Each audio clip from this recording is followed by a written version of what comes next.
Thank you and welcome to the show this morning.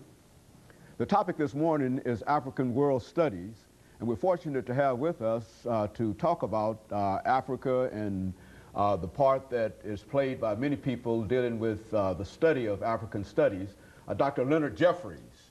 Dr. Leonard Jefferies, of course, is from New York, and with Dr. Jefferies is Dr. AThompson. And of course, Dr. Jefferies and Dr. Thompson, let me welcome both of you to the show this morning. Well, Dr. Haney, we certainly are, it's a pleasure to join your audience, especially to deal with the important topic of African world studies. As a matter of fact, I think, Dr. Jefferies, you and Dr. Thompson are both members of the board of directors of a very, very important organization dealing with the study of Africa from a worldwide perspective. We're going to talk about that organization this morning and talk about some of the things that the two of you have been involved in. But before we do that, Dr. Jefferies, let's have you and later Dr. Thompson to give us some information about your background, your education, and some of the things that were important in terms of leading you eventually to where you are this morning. And of course, if you'll take a few minutes in developing that, Dr. Thompson will give us the same kind of information, and then we'll be able to talk about the topic this morning, Africa World Studies.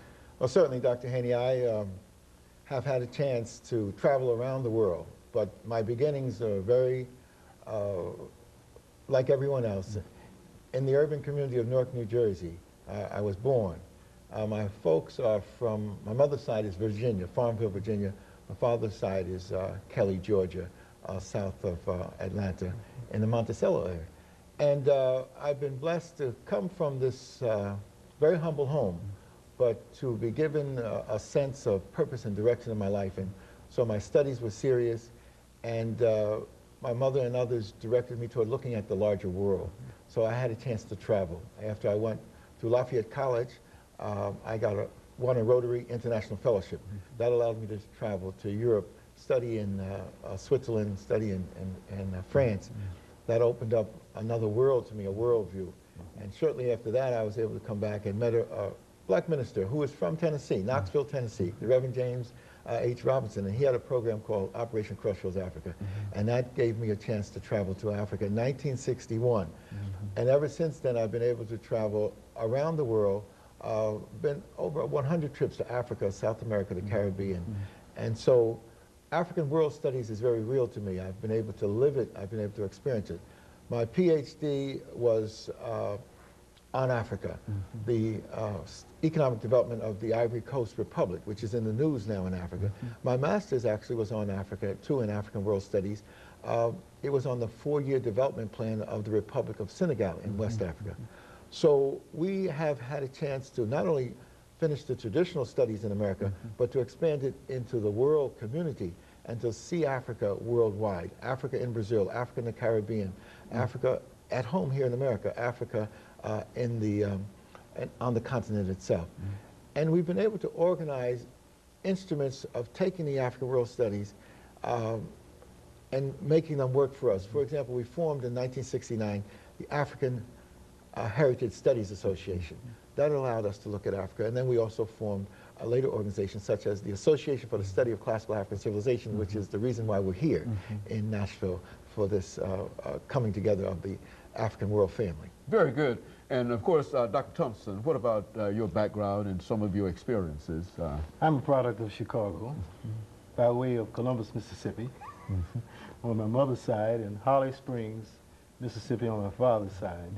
And I started in public school systems of the city of Chicago as a classroom teacher, finally an administrator in a high school.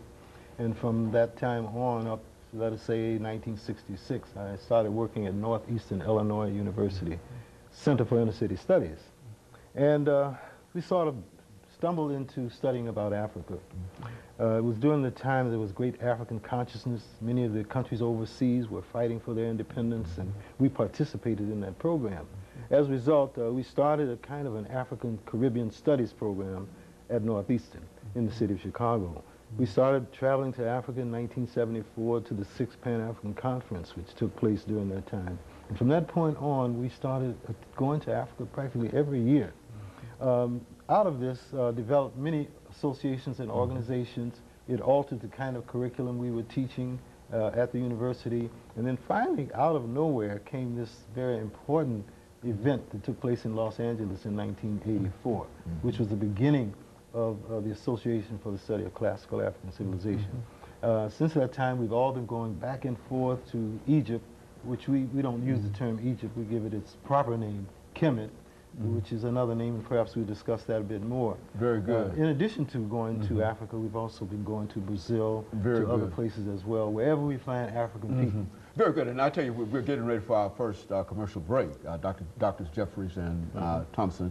And when we come back, we'll have an opportunity to talk about the organization that you represent today and how that fits into Africa. There's so much that the two of you, I'm sure, can tell us about Africa, and so we want you to just take that opportunity to inform our audience this morning about Africa. And of course, we'll be back with our audience following this very, very short commercial break.